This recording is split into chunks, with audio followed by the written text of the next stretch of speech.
साथियों, पुस्तक परमार्थ और स्वार्थ का समन्वय लेखक पंडित श्री राम शर्मा आचार्य गायत्री मंत्र के स्या अक्षर की व्याख्या आपको पढ़कर सुनाते हैं। पृष्ठ 17 से पिछले वीडियो के क्रम में परमार्थ शब्द से प्रेम भाव रखता है। जिस प्रकार परमार्थ का अर्थ यह नहीं है कि हम सांसारिक पदार्थों को सर्वथा त्याग कर नंग धड़ंग घूमने लगे, इसी प्रकार परमार्थ यह भी नहीं कहता कि हम अन्य व्यक्तियों से प्रेम करना छोड़कर उदासीन वृत्ति से जीवन व्यतीत करें।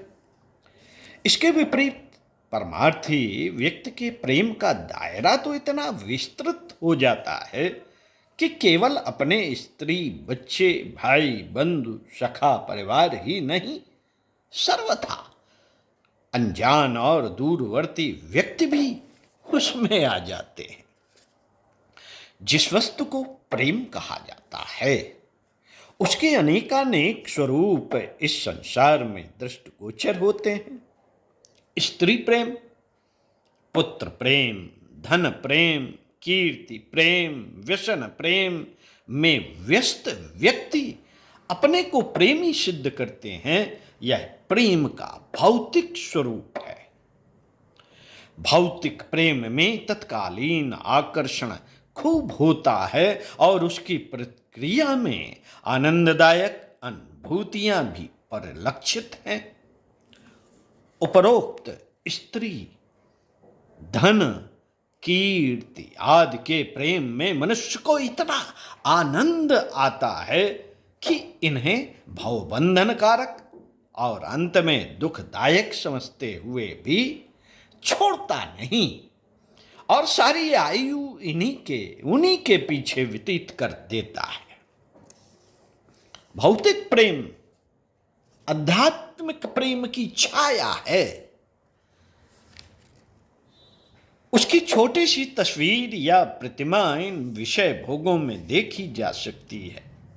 भौतिक प्रेम का अस्तित्व इसलिए है कि हम इस तस्वीर के आधार पर असली वस्तु को पहचानने और प्राप्त करने में सफल हो सके। प्रकृति की दुकान में यह नमूने की पुड़िया बट रही है और बताया जा रहा है कि देखो इस एक जरा से टुकड़े में जितना मजा है, ऐसे ही मजे का अक्षय भंडार तुम्हें पसंद है तो उस असली वस्तु को, आध्यात्मिक प्रेम को प्राप्त करो। हमारे प्रदर्शक सोने का टुकड़ा दिखाते हुए बता रहे हैं कि ऐसे ही सोने की अगर तुम्हें आवश्यकता है तो जाओ सामने वाली खान में से मनमानी तादाद में खोद लाओ। परंतु हाय हम कैसे मंद बुद्धि हैं जो नमूनों की पुड़ियों को चाटने में इतनी उछल कूद कर रहे हैं और खजाने की ओर दृष्टि उठाकर भी नहीं देखते। मित्रों, प्रेम का गुण है आनंद। प्रेम का गुण है आनंद। प्रेम करने पर आनंद प्राप्त होता है। स्त्री, धन, कीर्ति आदि से प्रेम करने में आनंद आता है या आनंद के कारण प्रेम करते हैं।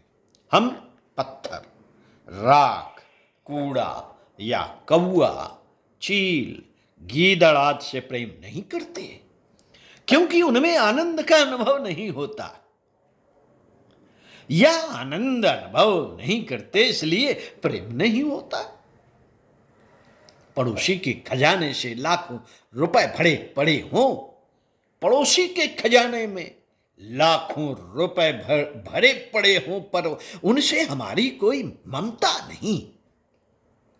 यदि वे सब रुपए आज ही नष्ट हो जाए तो हमें कोई वेदना न होगी। इसी प्रकार अन्य व्यक्ति के स्त्री, पुत्र, परिजन, मर जाने या किसी की कीर्ति को आघात पहुंचे तो दूसरा कौन परवाह करेगा? कौन परवाह करेगा? साथियों, प्रश्न है चिंतन मनन योग्य। पड़ोसी का रुपया भी उसी चांदी का बना हुआ है जिसका कि अपना। पड़ोसी के स्त्री पुत्रों के शरीर भी वैसे ही हैं जैसे कि अपनों के, किंतु अपने रुपए से प्रेम है। अपने रुपए से प्रेम है।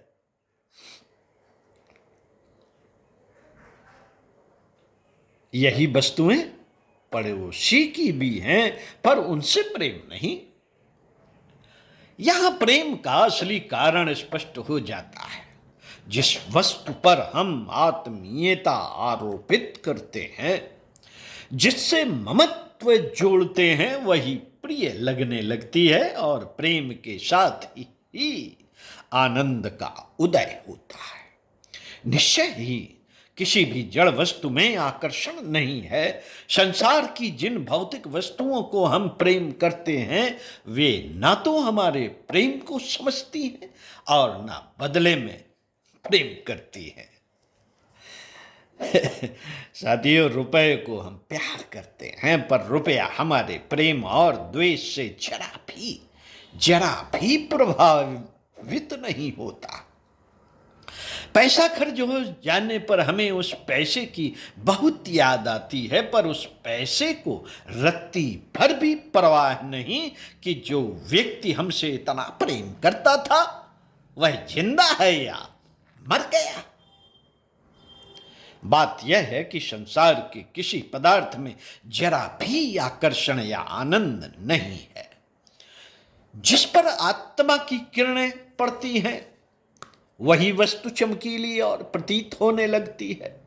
जिस पर आत्मीयता आरोपित होती है, वही आनंददायक, आकर्षक एवं प्रिय पात्र बन जाती है। प्रेम और आनंद आत्मा का गुण है। बाहरी पदार्थों में तो उसकी छाया देखी जा सकती है। जीव को आनंद की प्यास है। जीव को आनंद की प्यास है। वह उसी की तलाश में संसार में इधर उधर ओस चाटता हुआ मारा मारा फिरता है, किंतु तृप्त नहीं होती। कुत्ता सूखी हड्डी को चबाता है और हड्डी द्वारा मसूड़े छिलने से रक्त निकलता है, उसे पीकर आनंद मानता है।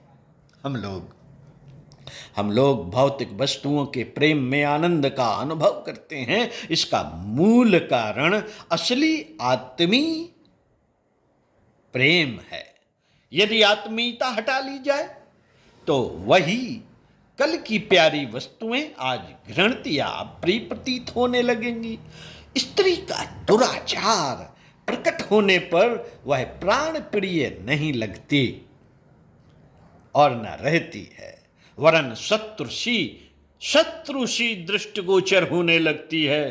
पिता पुत्र में, भाई भाई में जब कलह होता है तो आत्मीयता नहीं रहती, तो कई बार एक दूसरे की जान के रक्षक होते हुए देखे गए हैं। मकान, जायदाद, गाड़ी, सवारी जब अपने हाथ से बिककर दूसरे मालिक के हाथ में पहुंच जाते हैं तो उनकी रक्षा व्यवस्था की परवाह नहीं रहती, क्योंकि अब उनमें से आत्मीयता छुड़ा ली गई। सुस्वाद भोजन, नाच, रंग, प्रिय विषय, भोगों का आनंद भी अपने भीतर ही है। यदि पेट में अजीर्ण हो तो मधुर भोजन कड़ुआ प्रतीत होता है। गुप्त रोगों की व्यथा हो तो स्त्री भोग पीड़ा कारक बन जाता है। नेत्र दुख रहे हो तो किसी नाच रंग में रुचि नहीं होगी। इंद्रिय भोग जो इतने मधुर प्रतीत होते हैं, वे वास्तव में उनके अंतर्गत प्रकाशित होने वाली अखंड ज्योति के ही स्फुलिंग हैं। अन्यथा बिचारी इंद्रियां क्या आनंददायक हो सकती हैं? विचारणीय विषय साथियों, निश्चय ही प्रेम और आनंद का उद्गम आत्मा के अंदर है। उसे परमात्मा के साथ जोड़ने से ही अपरिमित और स्थायी आनंद प्राप्त हो सकता है। सांसारिक नाशवान वस्तुओं के कंधे पर यदि आत्मीयता का बोझ रखा जाए तो उन नाशवान वस्तुओं में परिवर्तन होने पर या नाश होने पर सहारा टूट जाता है और उसके कंधे पर जो बोझ रखा था वह सहसा नीचे गिर पड़ता है। फलस्वरूप बड़ी चोट लगती है और हम बहुत समय तक तिलमिलाते रहते हैं। धन नाश पर, प्रियजन की मृत्यु पर, अपयश होने पर कितने ही व्यक्ति धाड़ मारकर रोते बिलखते बिलबिलाते और जीवन को नष्ट करते हुए देखे जाते हैं। बालू पर महल बनाकर उसे अजर अमर रहने का स्वप्न देखने वालों की जो दुर्दशा होती है वही इन हाहाकार करते हुए प्रेमियों की होती है। भौतिक पदार्थ नाशवान हैं, इसलिए उनसे प्रेम जोड़ना एक बड़ा अधूरा और लंगड़ा लूला सहारा है जो कभी भी टूटकर गिर सकता है और गिरने पर प्रेमी को हृदय विदारक आघात पहुंचा सकता है। साथियों, प्रेम का गुण तो आनंदमय है। जो दुखदायी परिणाम उपस्थित करे वह प्रेम कैसा। इसलिए जो अध्यात्म तत्व के आचार्यों ने भौतिक प्रेम को मोह आदि घृणास्पद नामों से संबोधित किया है। घृणास्पद नामों से भौतिक प्रेम जो मोह कहलाता है उसको घृणास्पद नामों से संबोधित किया है। प्रेम का आध्यात्मिक स्वरूप है, आध्यात्मिक स्वरूप है कि आत्मा का आधार परमात्मा को बताया जाए। चैतन्य और अजर अमर आत्मा का अवलंबन सच्चिदानंद परमात्मा ही हो सकता है। इसलिए जड़ पदार्थों से, भौतिक माया वंचित वस्तुओं से चित्त हटाकर परमात्मा में लगाया जाए। आत्मा के प्रेम का परमात्मा उत्तर देता है और आपस में इन दोनों प्रवाहों के मिलने पर एक ऐसे आनंद का उद्भव होता है जिसका वर्णन नहीं हो सकता। मित्रों, आत्मा का विशुद्ध रूप ही परमात्मा है। परमात्मा है मानव की उच्चतम परम सात्विक परम ऐश्वर्य आनंदमयी अवस्था ही ब्राह्मी स्थित है। ब्रह्म और ब्राह्मी स्थित एक ही बात है। इसी परम तत्व की, इसी केंद्र की चर्चा, कीर्तन, जप, स्तुति, अनुनय, विनय, पूजा, अर्चना आदि करना भक्ति का वास्तविक उद्देश्य है। ईश्वर से प्रेम करना चाहिए, ब्रह्मानंद में मग्न रहना चाहिए, आत्मा के विशुद्ध स्वरूप परमात्मा की भक्ति करनी चाहिए। इसका सीधे शब्दों में तात्पर्य है। तात्पर्य यह है कि परम सात्विक निर्दोष शुद्ध अवस्था में पहुंचने के लिए हर घड़ी व्याकुल रहना चाहिए। एक क्षण के लिए भी उस आकांक्षा को भुलाना ना चाहिए, उस आकांक्षा को भुलाना ना चाहिए। मित्रों, हमें सच्ची भक्ति की, सच्चे प्रेम की उपासना करनी चाहिए। आत्मा से, परमात्मा से प्रेम करना चाहिए। अपने को मनुष्यता के आदर्श प्रतिमा बनाने के लिए निरंतर विचार और कार्य करना चाहिए। यही स्वार्थ और यही परमार्थ है। प्रेम का सच्चा आध्यात्मिक स्वरूप भी यही है। आत्मीय भाइयों और बहनों, आत्मा प्रेम का केंद्र है। विश्वव्यापी आत्मा परमात्मा समस्त प्राणी समाज हमारे प्रेम का केंद्र होना चाहिए। घटघटवासी परमात्मा से हम प्रेम करें। प्रत्येक प्राणी की आत्मा को ऊंचा उठाने, विकसित करने और सुखी बनाने में हम अधिक से अधिक ईमानदारी, मेहनत और दिलचस्पी के साथ काम करें। यही परमात्मा के साथ प्रेम करने और मुक्ति दिलाने वाले परमार्थ का सच्चा तरीका है। साथियों, पढ़ते रहिए कुछ अच्छा और सुनते रहिए कुछ अच्छा। स्वाध्याय, सत्संग, चिंतन, मनन का क्रम यदि बना रहेगा साथियों, तो आप क्या से क्या हो जाएंगे पता ही नहीं चलेगा। तो इसी क्रम में आपको इसी पुस्तक से अगले वीडियो में पढ़कर सुनाएंगे स्वार्थ और त्याग में अनंत आनंद।